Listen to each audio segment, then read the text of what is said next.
مولانا محمد مبارک وسلم صلاۃ و سلام علیک سیدی یا رسول اللہ صلی اللہ تعالی علیہ وسلم۔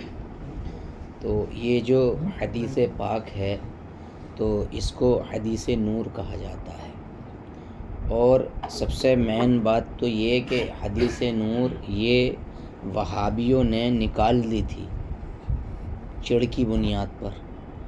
تو مولانا عبدالستار حمدانی ہیں گجرات والے، انہوں نے محنت کر کے مصنف عبدالرزاق کے پہلے حصے میں اور کاوش کر کے اس کو پھر سے چھاپ دیا، اور اس حدیث نور میں یہ ثابت کیا ہے کہ جو اعلیٰ حضرت کا شعر ہے، وہ جو نہ تھے تو کچھ نہ تھا، وہ جو نہ ہو تو کچھ نہ ہو، جان ہے وہ جہان کی، جان ہے تو جہان ہے۔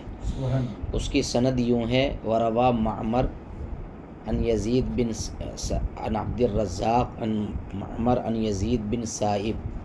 آخری راوی اس کے یزید بن سائب ہیں، اور وہ کہتے ہیں کہ اس حدیث پاک میں آخر میں سند ختم ہونے کے بعد ان اللہ تعالی خلق شجرتن، بے شک اللہ تبارک و تعالی نے ایک پیڑ پیدا فرمایا، ولہا اربعۃ اغصان، اور اس پیڑ کی 4 شاخیں تھیں، 4 ٹہنیوں والا پیڑ اللہ نے پیدا فرمایا، 4 اس کی شاخیں تھیں، اور فسمى شجرۃ الیقین، اس پیڑ کا نام یقین کا پیڑ رکھا، اس کو یقین کا پیڑ کہا جاتا تھا۔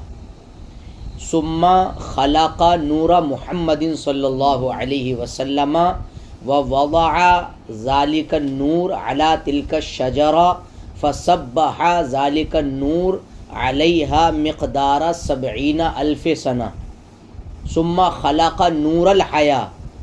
مطلب یہ ہے کہ جب 4 ٹہنیوں والا پیڑ پیدا ہو گیا تو اللہ تبارک و تعالی نے نور محمدی صلی اللہ علیہ وسلم کو پیدا فرمایا، اور اس کے بعد پھر اس نور کو اس پیڑ پر رکھا۔ جب وہ نور اس پیڑ پر رکھا گیا تو اس نور نے 70,000 برس اللہ کی پاکی بیان کی۔ 70,000 برس، 70,000 سنہ کا لفظ ہے۔ تو اس سے شارحین نے یہ بیان کیا ہے کہ اس سے ایک نقطہ ہمیں یہ ملا کہ اس نور نے یہ بتایا ہمیں کہ دنیا میں جب پیدا کیے جاؤ گے تو اللہ ہی کے لیے جیو گے، اور اللہ ہی کا ذکر اصل رہے گا، اس کی عبادت ہی اصل رہے گی۔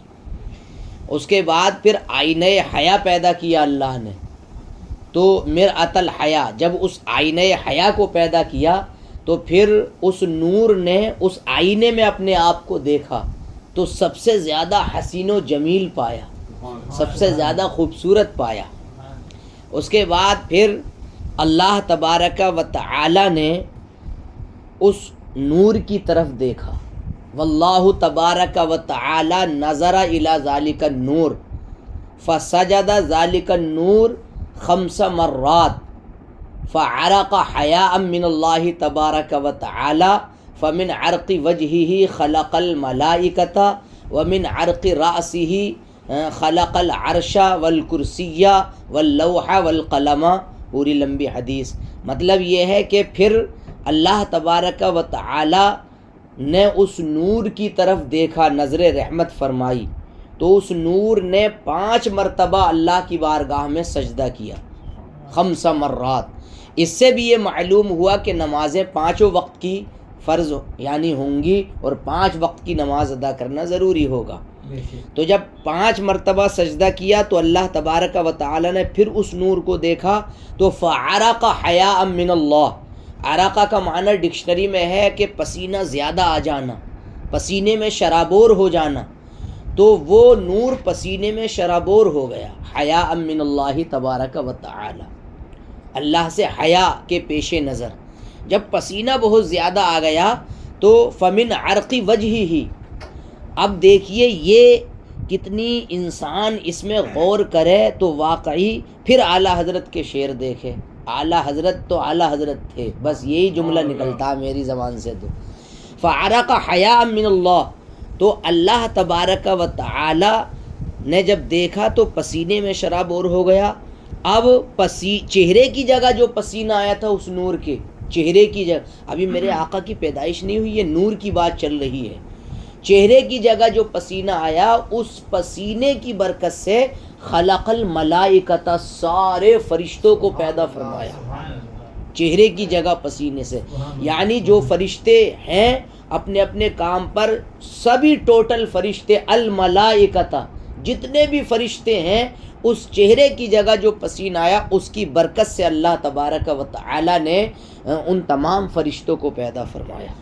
ومن عرقی رأسہ, راسن ہیڈ, سر کو کہا جاتا ہے. سر کی جگہ جو پسینہ آیا تو خلق العرش, اللہ نے عرش کو پیدا فرمایا اسی پسینے کی برکت سے. اور پھر واللوح, لوح کو پیدا فرمایا. اب لوح کیا ہے؟ اعلیٰ حضرت نے الدولۃ المکیہ بالمادۃ الغیبیہ میں یہ کہا ہے کہ والمراد باللوح المحفوظ, کہ یہ ہے, آپ کنٹینیو کریں. رأسہ, یعنی سر کی جگہ جو پسینہ آیا تو خلق العرش, اللہ نے عرش اور کرسی کو پیدا فرمایا اور لوح کو. لوح سے مراد اعلیٰ حضرت فرماتے ہیں والمراد باللوح. اور علامہ ملا علی قاری نے زبدۃ الزکیہ فی, یعنی الزکیہ فی شرح البردہ, یہ بردہ کی شرح ہے الزکیہ, قصیدہ بردہ کی, علامہ ملا علی قاری کی, اس عبارت کو اعلیٰ حضرت نے الدولۃ المکیہ میں نقل کیا اور یہ کہا والمراد بعلم اللوح, علم لوح سے مراد یہ ہے کہ پوری کائنات میں ہر چیز کا جو نام ثابت ہے اور علوم غیبیہ جو ہیں سارے کے سارے علوم یعنی لوح سے مراد ہیں. لوح میں سارے کے سارے ہیں. تو اس لوح کا علم اللہ نے میرے آقا کو عطا فرمایا ہے, اور علم غیب جو ہو چکا جو ہوگا وہ سارے کا سارا لوح محفوظ میں جو کچھ ہے وہ سب اللہ تبارک و تعالی نے اپنے فضل سے اپنے نبی کو عطا فرما دیا ہے. تو اس لوح کو نبی کے سر کی پسینے کی برکت سے پیدا کیا گیا جس میں ساری چیزوں کے علوم ہیں بعلم اللوح. اور والقلم, اس سر کی جگہ جو پسینہ آیا اس کی برکت سے قلم کو پیدا فرمایا جس نے تقدیریں, اللہ نے حکم دیا تھا کہ لکھ, تو قلم نے کہا تھا کیا لکھوں, تو کہا اکتب المقادیر, ساری تقدیریں لکھ. تو وہ قلم بھی اگر پیدا ہوا ہے تو نبی آخر الزماں کے پسینے کی برکت سے پیدا ہوا ہے. والقلم والعرش والکرسی والقلم. اور آگے بیان فرمایا والشمس والقمر, یعنی چاند اور سورج کو اسی سر کی پسینے کی برکت سے پیدا فرمایا. چاند اور سورج جو جب سے پیدا ہوئے اب تک ڈیوٹی کر ہی رہے ہیں اور اپنے وقت مقرر پر نکلتے ہیں. والشمس والقمر والکواکب, اسی سر کی جگہ جو پسینہ آیا ستاروں کو پیدا فرمایا. والکواکب, اور زمین و آسمان کے درمیان جتنی چیزیں ہیں اسی سر کی جگہ جو پسینہ آیا اس کی برکت سے پیدا فرمایا. اتنی چیزیں, اتنے یہ نبی کے سر کی جگہ جو پسینہ آیا ان سے یہ ساری چیزیں پیدا کی گئی. ومن عرق صدرہ, اور سینے کی جگہ جو پسینہ آیا خلق الانبیاء, اس سے نبیوں کو پیدا فرمایا, اس سے رسولان اعظام کو پیدا فرمایا, اس سے اولیاء کو پیدا فرمایا, اس سے صلحاء کو پیدا فرمایا, اور اس سے تمام اللہ کے جو مقدس بندے ہیں سب کو اس پسینے کی برکت سے پیدا کیا. تو ومن عرقی رأسہ, اور سر کی جگہ جو پسینہ آیا یہ ہو گیا.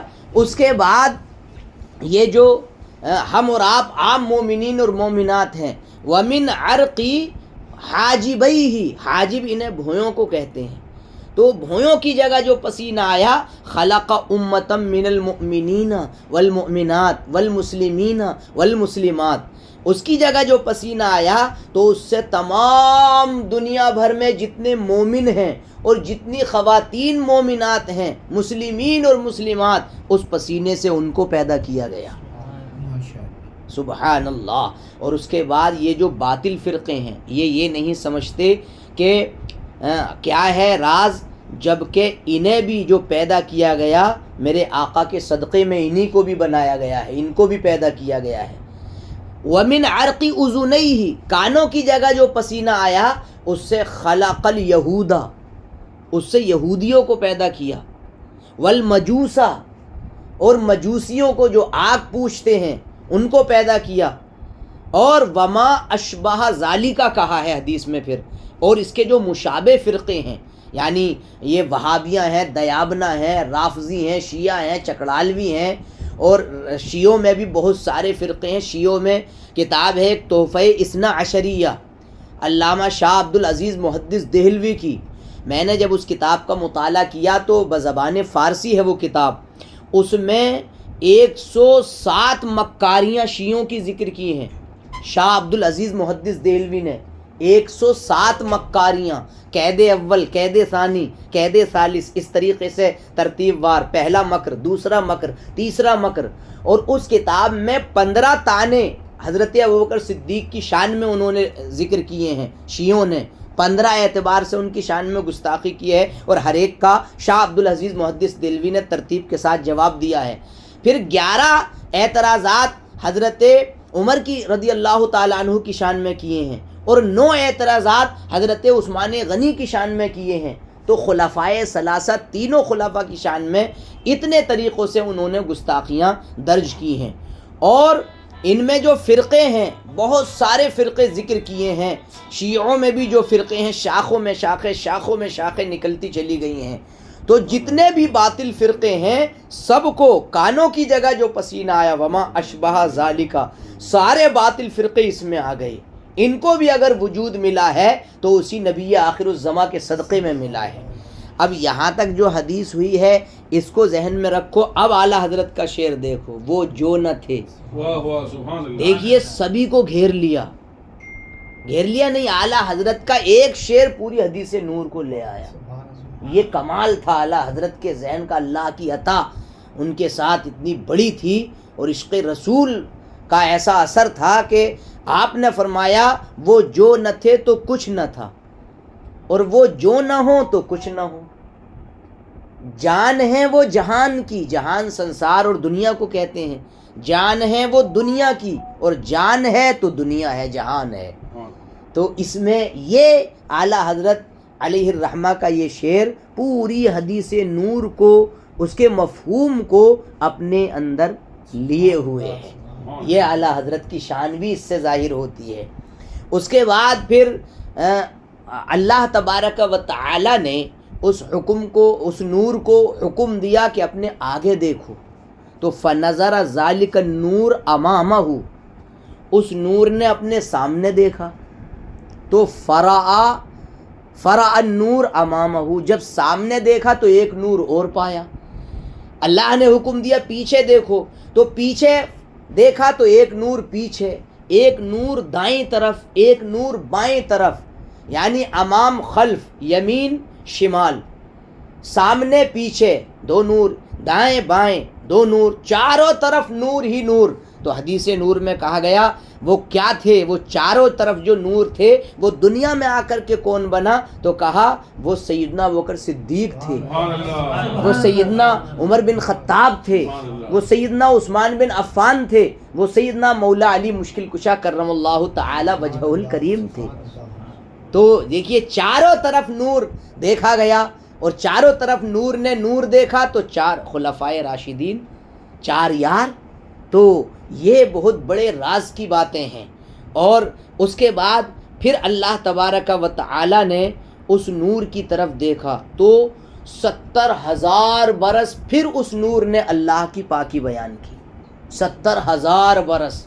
اس کے بعد ثم خلق نور الانبیاء من نور محمد صلی اللہ علیہ وسلم، پھر اس اللہ تبارک و تعالی نے اس نور نبی سے تمام نبیوں کے نور کو پیدا فرمایا، تمام نبیوں کی روحوں کو پیدا فرمایا اس نور کی برکت سے۔ اور جب تمام نبیوں کی روحیں پیدا ہو گئیں تو پھر اس کے بعد مطلب یہ ہے کہ سب کو حکم ہوا تھا، یہ ہے۔ تو اس کے بعد پھر اللہ تبارک و تعالی نے اپنے نبی کے نور سے تمام نبیوں کی روحوں کو پیدا فرمایا اور ساری روحوں کو حکم دیا کہ انظروا الی ھذی، یعنی الی ھذا النور، اس نور کی طرف دیکھو۔ تو تمام روحوں نے اس نور کی طرف دیکھا، تو جب نور کی طرف دیکھا تو اس میں ذکر کیا گیا ہے فسبحوا وہللوا مقدار 100,000 سنۃ، ان تمام روحوں نے 100,000 سال یعنی 1,00,000 سال اللہ کی پاکی بیان کی، 1,00,000 سال اللہ کی پاکی بیان کی۔ ثم وضع ذلک النور فی القندیل، اس کے بعد اس نور کو قندیل میں رکھ دیا گیا۔ شارحین حدیث نے اس مقام پر یہ کہا ہے کہ قندیل کی کیفیت پتہ نہیں، اللہ اعلم، اللہ زیادہ جانتا ہے۔ قندیل کا معنی بظاہر لالٹین آتا ہے، لیکن یہ والی لالٹین نہیں، وہ اللہ جانے، اس کا رسول جانے، لفظ قندیل کا ذکر کیا گیا۔ تو قندیل کا ذکر ہے اور کیفیت ہمارے لیے مجہول ہے، اللہ اور اس کا رسول جانے۔ تو اس نور کو قندیل میں رکھا گیا اور وہ نور پھر اس میں ایسا ہوا جیسے کہ نماز میں کھڑا ہوا جاتا ہے۔ ثم قام کا قیام فی الصلاۃ، یعنی نماز میں کھڑے ہونے کی طرح وہ نور، مطلب یہ ہے کہ کھڑا ہوا۔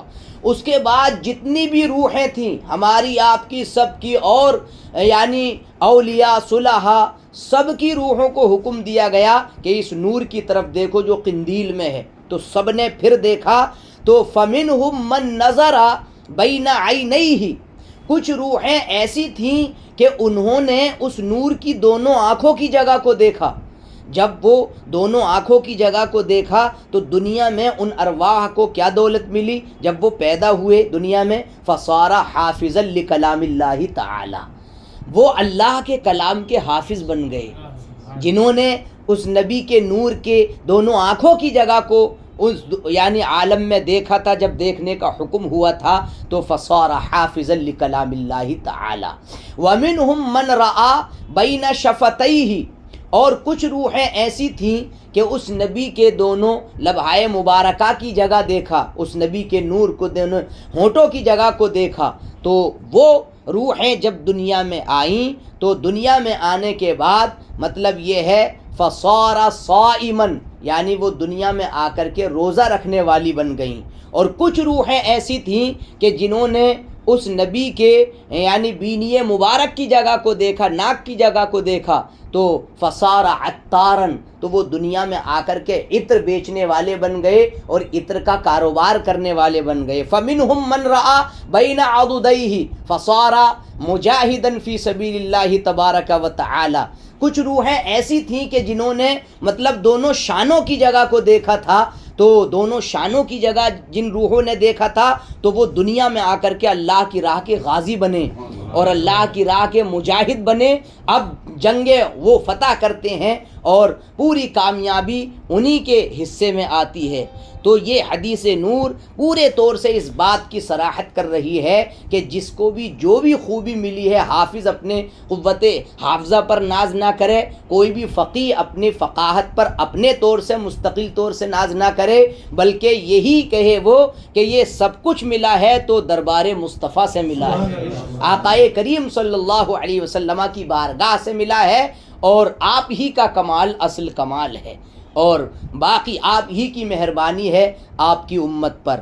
اور کچھ روحیں ایسی تھیں کہ جنہوں نے نبی کے نور کے حلقوم مبارک کو دیکھا۔ وَمِنْهُمْ مَنْ رَآ إِلَى حَلْقُومِهِ، حلقوم جو گلا ہوتا ہے اس کی طرف دیکھا، تو ان کے بارے میں فرمایا گیا فَصَارَ مُؤَذِّنًا وَوَاعِظًا وَخَطِيبًا، وہ دنیا میں آ کر کے اذان پڑھنے والے بن گئے اور تقریر کرنے والے بن گئے، واعظ بن گئے، نصیحت کرنے والے بن گئے، جنہوں نے حلقوم مبارک کی طرف کو مطلب یہ ہے کہ دیکھا تھا۔ اور کچھ روحیں ایسی تھیں جنہوں نے نبی کی ہتھیلی کی طرف، ظاہری ہتھیلی کی طرف دیکھا تھا، فصار حجامن، تو وہ دنیا میں آ کر کے یعنی حجامت کا کام کرنے والا بن گئے۔ تو حجامت کا معنی عربی میں ہوتا فصل لگوانا، خون نکلوانا، تو اگر یہ معنی مراد لیا جائے تو وہ جراح بن گئے، یعنی حکمت کا پیشہ کرنے والے بن گئے۔ اور کچھ روحیں ایسی تھیں کہ جنہوں نے نبی کریم صلی اللہ علیہ وسلم کے نور کے باطنی حصے کو ہتھیلی کے دیکھا تھا تو فصار حدادن، وہ دنیا میں آ کر کے لوہے کا کام کرنے والے بن گئے. اور کچھ روحیں ایسی تھیں جنہوں نے آقائے کریم صلی اللہ علیہ وسلم کے ایک مطلب شکم مبارک کی طرف دیکھا تھا تو فصار قانعا و متواضعا و صابرا، وہ اللہ کی بارگاہ میں قناعت کرنے والے، صبر کرنے والے اور متواضع بن گئے. اور کچھ روحیں ایسی تھیں کہ جنہوں نے نبی کریم صلی اللہ علیہ وآلہ وسلم کے نور کی پیشانی کی جگہ کو دیکھا فصار ساجدا للہ تبارک و تعالی، تو وہ دنیا میں آ کر کے ایسے ہو گئے کہ اللہ کی بارگاہ میں بہت زیادہ سجدہ کرتے ہیں، تو وہ ایسے ہو گئے. اور کچھ روحیں ایسی تھیں جنہوں نے میرے نبی کریم صلی اللہ علیہ وسلم کے مطلب یہ ہے کہ پائے مبارک کی طرف دیکھا فصار ماشین، تو وہ دنیا میں جب پیدا ہوئے تو بہت زیادہ پیدل چلنے والے بن گئے. اور کچھ روحیں، اس میں یہ بھی ذکر کیا گیا کہ کچھ روحیں ایسی بھی تھی جنہوں نے حسد میں کچھ نہ دیکھا، یعنی وہاں بھی جلن تھا اور حسد اور عناد ان کے اندر بھرا ہوا تھا. تو انہیں دنیا میں کیا ملا؟ تو اس میں ذکر کیا گیا ہے کہ فصار فرعون، وہ دنیا میں آ کر کے فرعون بنا، نمرود بنا، اور مطلب حامان بنا، وما اشبہ ذالک. اور جنہوں نے حسد اور عناد میں جن روحوں نے نہیں دیکھا تو اس کی وجہ سے انہیں جزا دی گئی تو وہ باطل فرقے بنے، یہودی، نصرانی، شیعہ، رافضی، یعقوبیہ، ملکانیہ، نستوریہ، یہ جتنے بھی فرقے تحفہ اثنا عشریہ کے اندر شاہ عبد العزیز محدث دہلوی نے تفصیل ذکر کی ہے، وہ سارے کے سارے فرقے اسی حسد کی بنیاد پر مطلب یہ ہے کہ مارز وجود میں آئے ہیں. تو اس میں شارحین حدیث نے ذکر کیا ہے کہ دیکھیے حسد وہاں بھی کیا تھا تو حسد کی بنیاد پر انہیں کیا ملا؟ تو حسد، ان سے اگر حسد کیا تو وہاں بھی ویرانی اور یہاں بھی ویرانی، کہیں بھی کامیابی نہیں ہے. اس طریقے سے یہ مطلب ایک پیراگراف مطلب یہ ہے کہ مکمل ہوا، تو انہوں نے یہ ذکر کیا ہے.